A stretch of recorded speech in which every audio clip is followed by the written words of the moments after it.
बात करनी है हमें आज की कोर्ट की प्रोसीडिंग्स की।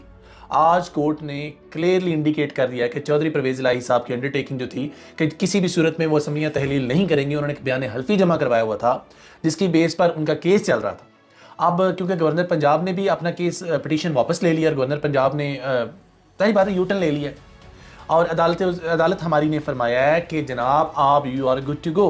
आपको असम्बलियाँ तहलील करनी है, आपका जो दिल है असम्बली की कार्रवाई आप अपने तरीके से चलाएं जैसे आपको मुनासिब लगे। ये डेवलपमेंट्स असम्बली तक हो चुकी है। इसके बाद राना सनाउल्लाह साहब हैं, शुरू में तो कल वो ये कह रहे थे और अता तारड़ साहब के मैं ये नहीं मानता, ये रात के 12 बजे आपने खुलवा कर किया, ये गैर आइनी और गैर फितरती अमल है और इस तरह की कुछ वो बातें फरमा रहे थे। तो अगर आज से 8 माह पहले चले जाएँ और जो आज से 8 माह पहले हुआ है तो वो भी रात के 12 बजे ही हुआ था, अदालतें भी रात के 12 बजे खुली थी और फैसले भी आपकी मर्ज़ी के रात के 12 बजे ही हुए थे।